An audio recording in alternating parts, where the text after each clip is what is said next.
Srey, Neang, and Kimry, who are youth activists coming from Cambodia. And I think all of you had a chance to watch A River Changes Course recently. And it's a film about 3 families living in Cambodia and their struggles against the environmental destruction that is happening in Cambodia. SIMA actually asked me, and actually before I begin, I'd like to thank the Social Impact Media Awards, for this opportunity for us to have this discussion.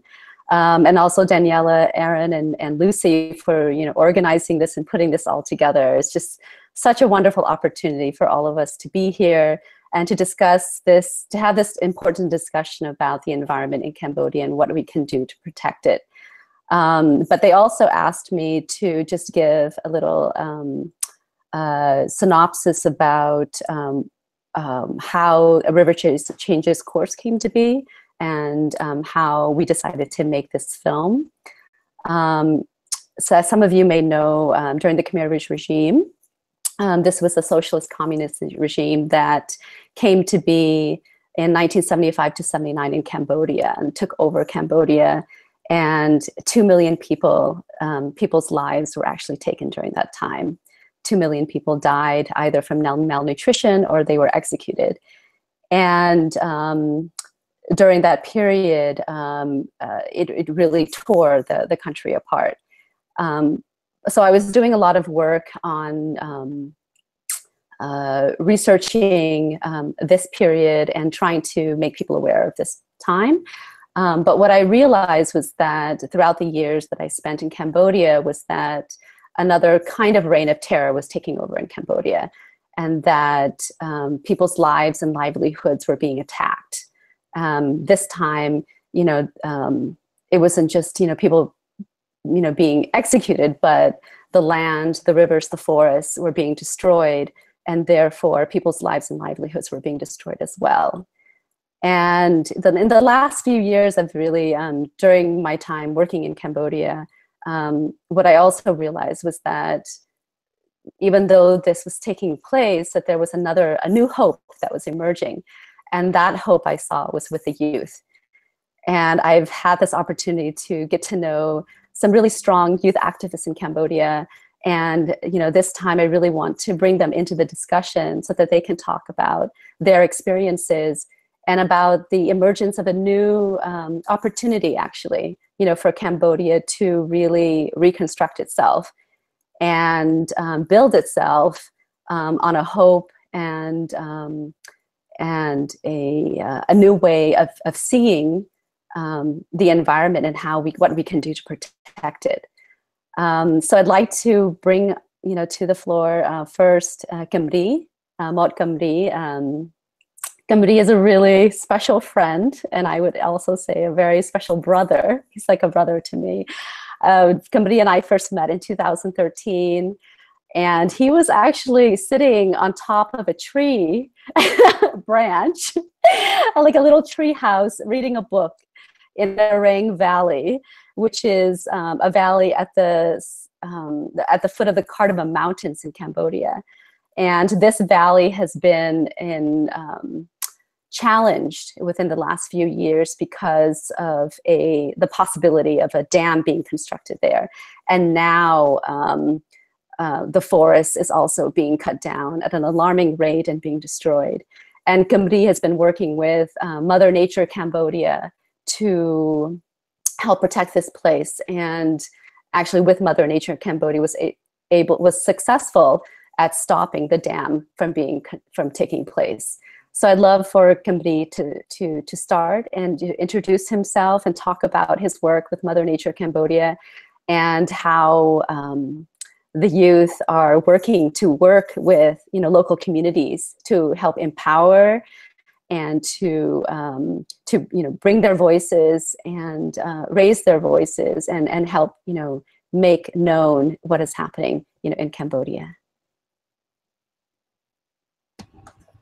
Thank you so much, Uncle Kalyanee. Yeah, we all miss you. Oh, I miss you. Yeah. Yeah, thank you for share my story and the first meet. Yeah, for for me and for like other people in Mother Nature and like as a young people and we work on protecting the environment in Cambodia. We know that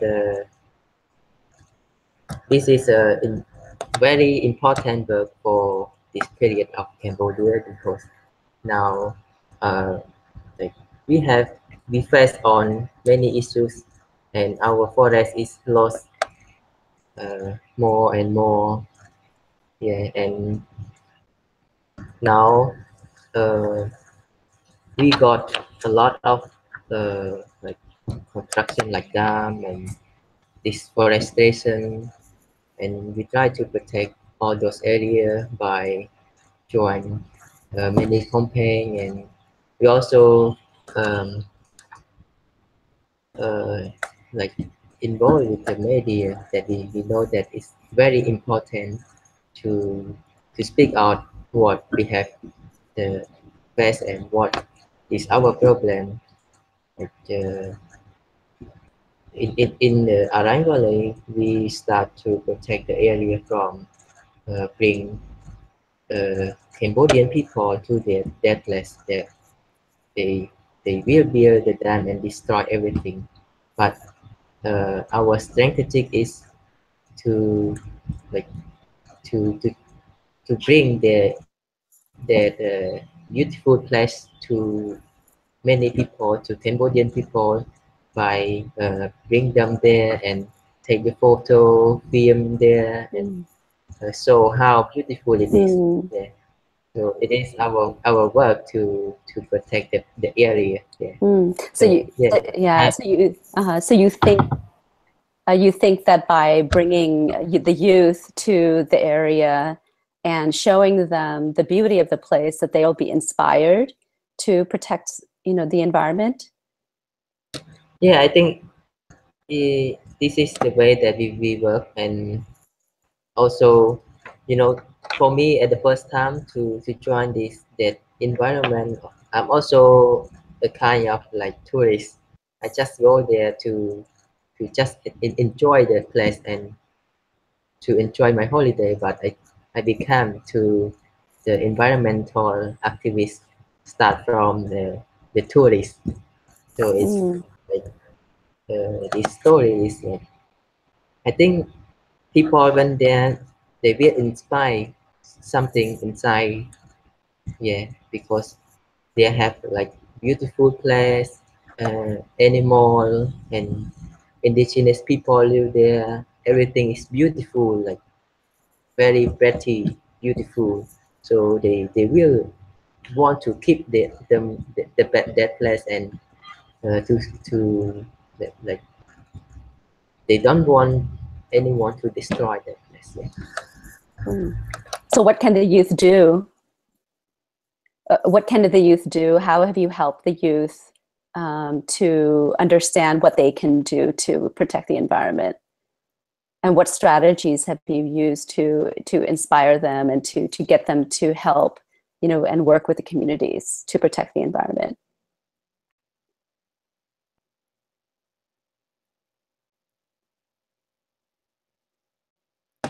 Yeah, for us, we work with many group of young people, and they from different place, different university. They have different skill, but I think one thing that they want is they want to enjoy, they want to be happy, they want to learn, to go something, to get something new.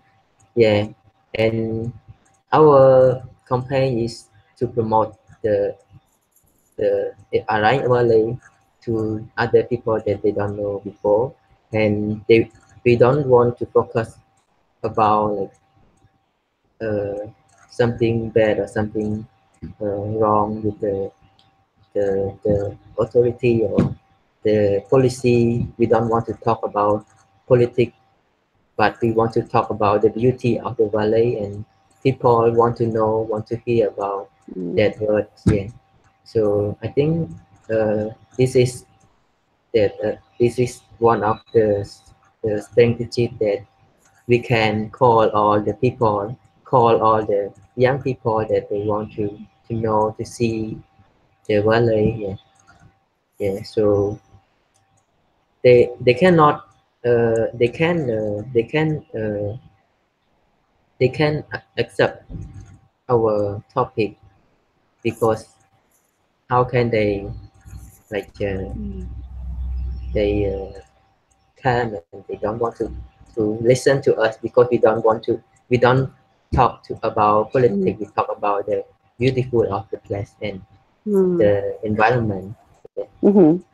What kind of videos have you made with Mother Nature, Cambodia?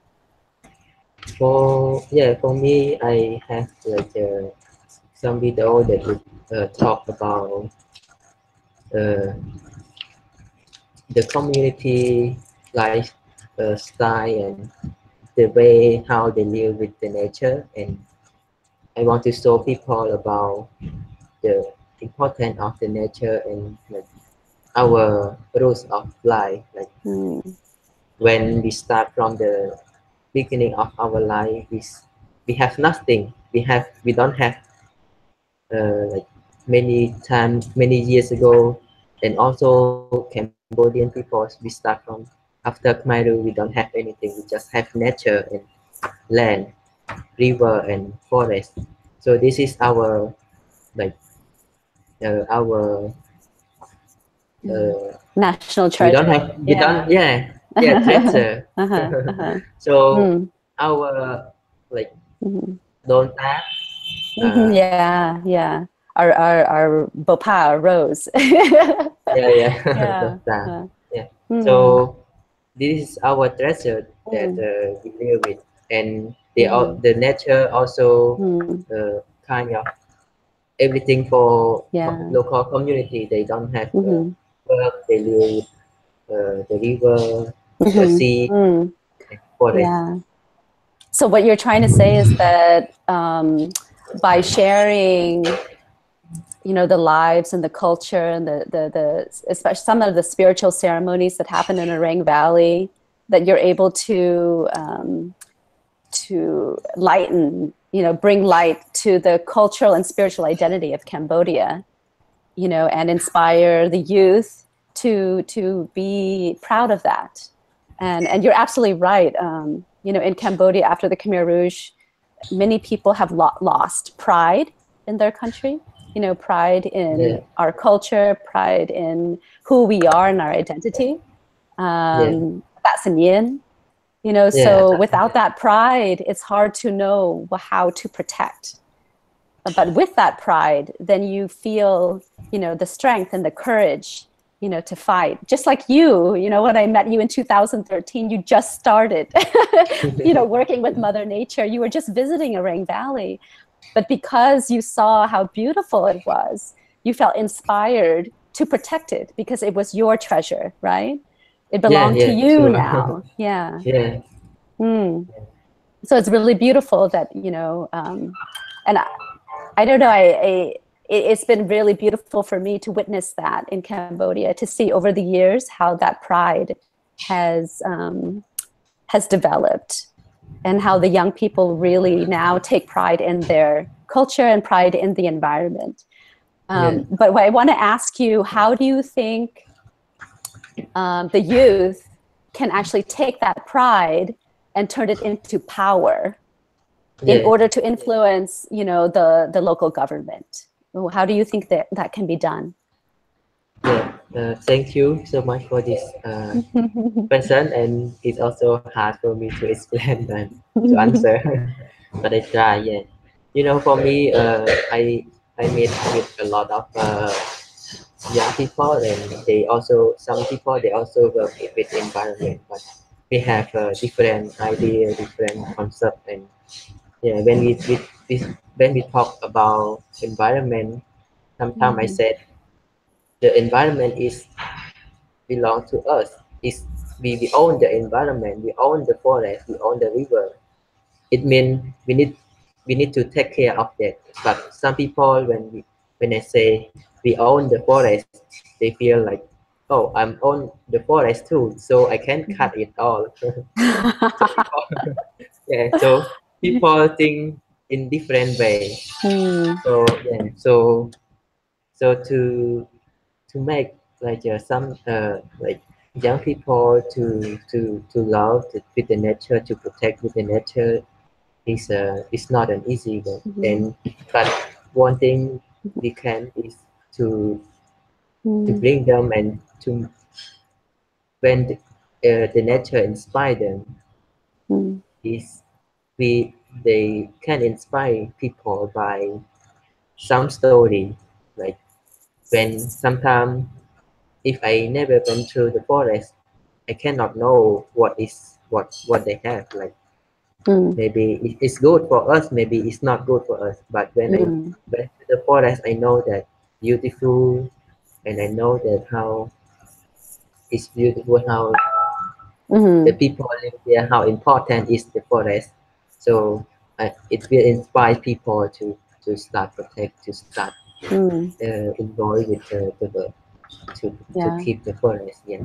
Mm-hmm. But yeah, I think like me, when at the time that I study in university, I never went through the forest, and I don't know everything about even the weather.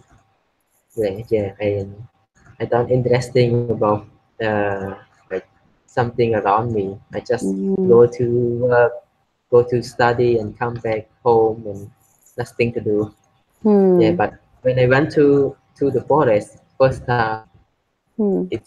I feel like, oh, it's so Mm. beautiful, and I want to keep this place. I don't want anyone to destroy it. I want to see Ah, it when I yeah. grow up, when I Mm-hmm. become getting old. So I want to come here again to see it. So yeah, this is how I feel with the forest, with the Oh, nature. Yeah. wow. So Yeah, I like to thank you so much, Kimry. Now I want to introduce another special friend, yeah, Srey. thank you. Yeah, thank you.